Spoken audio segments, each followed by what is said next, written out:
ఓం గం గణపతే నమః శ్రీమాత్రే నమః శ్రీ వారాహిదేవి నమో నమః. Welcome to our YouTube channel Chagantipati talks. కోరిన కోరికలు తీర్చే సుందరకాండ పారాయణం. సాగర లంఘనం. శత్రుమర్దన సమర్థుడైన హనుమంతుడు దేవగంధర్వాదులు విహరించే గగన మార్గాన బయలుదేరి రావణుడు అపహరించిన సీతను అన్వేషించడానికి సంసిద్ధుడయ్యాడు. అసాధ్యమైన పనిని సాధించడానికి ఉద్యుక్తుడై మెడనెక్కించి శిరస్సు పైకెత్తాడు. మొరపైకెత్తిన ఆబోతు వలె ఉన్నాడు. వైడూర్య కాంతులీనే పచ్చిక బయళ్లలో ఒకసారి యథేచ్ఛగా తిరిగి పరిసర ప్రాంతాల్లో పక్షులకు జంతువులకు భయం కలిగించేలా సింహంలా కనిపించాడు. పర్వతం మీద రంగురంగుల రాళ్లు మనోహరంగా ఉన్నాయి. ఆ పర్వత సానువుల మీద చీనాంబరధారులైన కామరూపులు, యక్ష, కిన్నెర, గంధర్వ, నాగజాతుల వారు యథేచ్ఛగా విహరిస్తున్నారు. మత్తవ యుధాలు గుంపుల్లో గజరాజులా ఉన్నాడాయన. సూర్యునికి, దేవేంద్రునికి, బ్రహ్మదేవునికి చేతులు జోడించి స్మరించి తూర్పుగా తిరిగి తన జనకుడైన వాయుదేవునికి ప్రణామాలు అర్పించి దక్షిణ దిశగా తిరిగి ప్రయోన్ముఖుడై శరీరాన్ని పెంచడం ఆరంభించాడు. పర్వదినాల్లో సముద్రం వలె ఆ శరీరం పొంగుతున్నది. దేహాన్ని పెంచి పెంచి ఒక్కసారిగా పాదాలతో పర్వతాన్ని కదిలించాడు. అది గజగజలాడింది. ఆ ఊపికి పర్వతం మీద చెట్లు, పువ్వులన్నీ జలజల రాలాయి. పూలజల్లుతో అది పుష్పగిరిలా ఉంది. ఆ తాకిడికి పర్వతం పగులునిచ్చి నీటి ఊటలు ఉబికాయి. అగ్నిగుండం మధ్య నుండి మంటలేస్తూ అటు ఇటు పొగలు జిమ్మునట్లు మనిషిలతో భాషించింది. కొండ గుహలలో విశ్రాంతి తీసుకునే మృగాలు భయభ్రాంతాలతో రోదనాధ్వనాలతో బయటపడుతున్నాయి. స్వస్తిక చిహ్నాలు గల పడగలు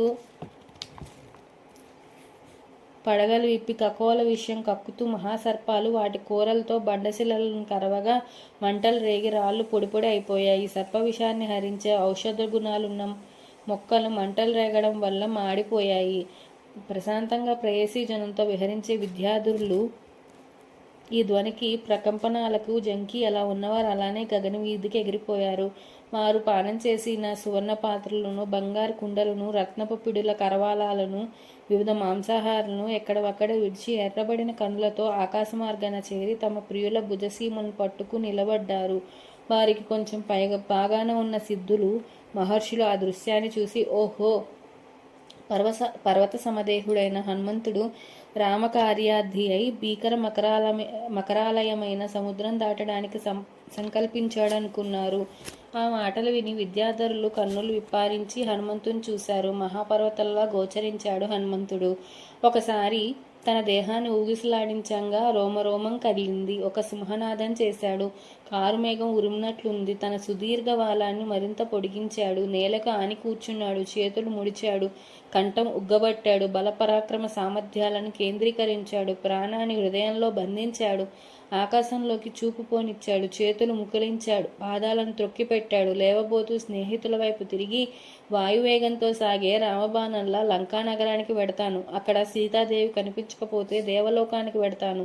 అక్కడా లేకపోతే తిరిగి లంక చేరి రావణ సమేతం లంకను పెళ్లగించి తీసుకువస్తాను అంటూ ఒక్క ఊపులో పైకి ఎగిరాడు. ఆ క్షణంలో ఆయన గరక్మంతుని వలె ఉన్నాడు. ఆయన గమన వేగానికి పర్వతం మీద వృక్షాలు ఊగిసలాడి సమూలం కదిలి ఆయనతో కొంత దూరం పోయాయి. ఆత్మీయులు ప్రయాణం అవుతుంటే సాగనంపై బంధుజనంలా ఉన్నాయి. అవి మహారాజును అనుసరించిపోయే సేనలా ఉన్నాయి. కొంత దూరం సాగి సముద్రంలో పడుతూ అవి ఇంద్రభీతితో సాగరంలో మునిగే పర్వతాలను తలంపజేశాయి. ఎర్రని చివుళ్లతో మొగ్గలతో ఉన్న ఆ వృక్షాల మధ్య హనుమంతుడు మినుగురులు నిండిన మేరు పర్వతంలా ఉన్నాడు. కదిలిన తరువులన్నీ సముద్రం ప్రాంతం చేరగానే కింద పడిపోవడం చూస్తే స్నేహితులను జలాశయం దాకా సాగునంపుతున్నట్లు అనిపించింది. రంగురంగుల పూల కాంతుల మధ్య మెరుపులు నిండిన మేఘంలా ఉన్నాడు. రాలిన పూలతో నిండిన సముద్రం తారాతోరణాలంకృతమైన గగన వీధిలా ఉండి బారసాచిన చేతులు 5 పడగల పాముల్లా ఉన్నాయి. ఆకాశాన్ని కబలించి సాగరాన్ని ఔపోసనం పట్టేలా ఉన్నాడు. ఎరుపెక్కిన కన్నులతో పర్వతం మీద అగ్నిగోళాల వలె ఉదయించే సమయంలో చంద్రసూర్య బింబాల వలె కనిపిస్తున్నాయి. ఎరుపెక్కిన ముఖం మరింత ఎర్రని వదంగా సంధ్యారాగ రంజితమైన సూర్యమండలమేమో అనిపిస్తున్నది. వాలం ఇంద్రధ్వజంలో ఉంది. అప్పుడప్పుడు అది వలయాకృతిలో వచ్చి చుట్టూ గూడు కట్టిన సూర్యుని వలె తలింపజేస్తున్నది. పైకి లేచినప్పుడు ఆ ఎరుపు చూస్తే పల్లగించిన జిగురురాతి పర్వతంలాగా ఉన్నది. హనుమంతుని దేహం కదులుతున్నప్పుడు చలించే గాలి ఉరుముల ధ్వనిని వీస్తున్నది. వాళ్ళ నిటారుగా వచ్చినప్పుడు పొడుగైన తోకచుక్కలా, మధ్యగా వచ్చి వాలినప్పుడు దీర్ఘరజ్జుబంధితమైన మత్తబంలా, వాయువశమైన పెద్ద నౌకలాగా సాగుతున్నాడు. ముందుకు సాగుతుంటే ఆ వాయు వేగానికి సముద్రం అల్లకల్లోలమవుతున్నది. తన బాహువులతో సముద్రాన్ని చిమ్ముతూ ముందుకు సాగుతున్నట్లు అనిపించింది. ఆ తీవ్ర వేగానికి పైకి లేచిన తరంగాలు మేఘమండలాన్ని చేరి శరత్కాల మేఘాలలా ప్రకాశిస్తున్నాయి. అప్పుడు తరంగాలలో బయటపడిన జలచరాలు వస్త్రహీనులైన మానవులను తలింపజేశాయి. సాగరంలోని సర్పాలకు ఆకాశంలో హనుమంతుడు గరుత్మంతుని వలె అనిపించింది. ఆయన నీడ బహువిశాల ప్రాంతాన్ని ఆక్రమించింది. నీటిలో ఆ నీడని కదిలే మేఘంలా ఉంది. వాయుపదంలో సాగే హనుమంతుడు రెక్కల పర్వతంలో ఉన్నాడు. సాగుతున్నంత మేర కింది సముద్రంలో గాలి ఒత్తిడి కలిగి అది దోణలా అవుతున్నది. మేఘమండలంలో చంద్రుని వలె సాగుతున్నాడు. దారికి వడ్డు వచ్చి చెల్లా చెదురైన మేఘాలు రకరకాల కాంతులీనుతున్నాయి. హనుమంతుని తీవ్ర గమనానికి తిలకించి దేవ గంధర్వగణాలు పూలవాన కురిపించాయి. ప్రయాణంలో వాయువు సహకరించాడు. సూర్యుడు చల్లచల్లగా ఉన్నాడు. గగన సంచారులు ఎందరో ప్రశంసా వర్షం కురిపించి అనాయాసంగా సాగే ఆ మహాకవిని అభినందించారు. ఈక్ష్వాకు వంశీయులైన సగరుల వల్ల వృద్ధి పొందిన సాగరుడు ఆ హనుమంతునికి ఏదో విధంగా సాయపడటం తన కృతజ్ఞతకు అవకాశంగా భావించాడు. ఆ సాహసయాత్రలో హనుమంతునికి కొంత విశ్రాంతి ఇవ్వగలిగితే మరింత సుఖంగా సముద్రం ఆవలి ఒడ్డుకు చేరగలడను అనుకున్నాడు. తనలో మునిగి ఉన్న హిరణ్యనాభుడైన మైనాకుని పిలిచి పాతాళంలోని రాక్షసులు వెలుపలకు రాకుండా దేవేంద్రుడిని ఇక్కడ అడ్డుగా ఉంచాడు. ఈక్ష్వాకు వంశీయుడైన శ్రీరామచంద్రునికి సేవాధర్మంతో హనుమంతుడు వెళ్తున్నాడు. నువ్వు పైకి పెరిగితే కొంతసేపు విశ్రాంతి తీసుకుంటాడు. ఆలస్యం చేయకు. ఆయనకు ఆతిథ్యం ఇచ్చి మన కర్తవ్యం నిర్వర్తించి పెద్దల మన్నలను పొందుదాం. ప్రవాసంలో ఉన్న సీతను అన్వేషించడానికి వెళ్ళే ఈ వానర వీరునికి శ్రమ లేకుండా సహాయపడాలి అనగా విని మైనాకుడు మేఘమండలాలను చీల్చుకువచ్చే సూర్యుని వలె సముద్రం నుండి పైకి లేచాడు. కాగి కాగి కరిగిన బంగారు కాంతుల శిఖరాలతో లేచిన మైనాకం నీలాకాశంలో పసిడి శోభలేనింది. పెరిగి పెరిగి తన మీదకు వచ్చే మైనాకాన్ని చూచి హనుమంతుడు ఏదో అడ్డంగా వస్తుందని భావించి తీవ్ర వేగంతో శిఖరాన్ని ఢీకొన్నాడు. మైనాకుడు హనుమంతుని తీవ్ర వేగశక్తికి సంతోషించి వానరోత్తమ అనన్య సాధ్యమైనది ఈ సాగర తోరణం. కొంతసేపు నా శిఖరం మీద విశ్రాంతి తీసుకో. నువ్వు రామకార్యార్థివై వెడుతున్నావు. ఆ రామచంద్రుని ప్రపితామహులైన సగరుల వల్ల ఇంత వాడైన సాగరుడు తన కృతజ్ఞత తెలుపుకోవాలని నన్ను పంపాడు. ఉపకారానికి ప్రత్యుపకారం చేయడం సర్వప్రాణి ధర్మం. నా సానువుల మీద సువాసన లీలే అతి మధురమైన కందమూల ఫలాలున్నాయి. వాటిని ఆరగించి విశ్రాంతి తీసుకొని వెళ్ళు. ఎంతటి సామాన్యుడైనా అతిథిని పూజించాలి. అటువంటప్పుడు నీ వంటి వాని విషయంలో వేరే ఆలోచన అవసరం లేదు. దేవతా శ్రేష్ఠుడైన వాయువుని కుమారుడవు. అతి వేగంగా పయనించగల శక్తి సంపన్నుడవు. నీకు జరిపే సత్కారం వాయుదేవునికే చెందుతుంది. ముఖ్యంగా నీకు ఈ అతిథి మర్యాద జరపడంలో నా కృతజ్ఞత కూడా వెల్లడించుకుంటున్నాను. కృతయుగంలో పర్వతాలకు రెక్కలుండేవని విని ఉంటావు. వాటితో అవి గరుత్మంతుని వలె వాయువేగంతో ప్రయాణాలు చేసేవి. అవి ఏ ప్రాంతాల్లో పడతాయో అని అందరు భయపడుతుంటే దేవేంద్రుడు వజ్రాయుధంతో వాటి రెక్కలను ముక్కలు చేశాడు. ఆ సమయంలో వాయుదేవుడు నన్ను ఈ సముద్రంలో పడవేశాడు. ఆయన వల్ల నా రెక్కలు సురక్షితంగా ఉన్నాయి. ఇప్పుడు తెలిసిందా నేను ఎందుకు నీకింత ఆదరం చూపుతున్నానో? నా సత్కారాలు పొంది అనుగ్రహించు అన్నాడు మైనాక. నీ ఆదరవచనాలే నాకెంతో సంతోషం కలిగించాయి. ఇప్పుడు నేను ఆగడానికి వీలు లేదు. సూర్యాస్తమయం కాకుండా ఆవలి తీరాన్ని చేరాలి. మరో విధంగా భావించకు. అతిథి సత్కారం అందినట్లే విశ్వసించు అని తన చేతితో గిరిశిఖరం స్పృశించి ముందుకు సాగాడు. సాగరుడు మైనాకుడు హనుమంతుణ్ణి ఆశీర్వదించారు. దేవేంద్రుడు మైనాకుణ్ణి ప్రశంసించాడు. వాయువీధిన వీడి విమల వినీలాంబర వీధిలో వెడుతున్నాడు. సిద్ధ సాధ్య దేవ ఋషి సంఘాలు హనుమంతుణ్ణి అభినందిస్తున్నాయి.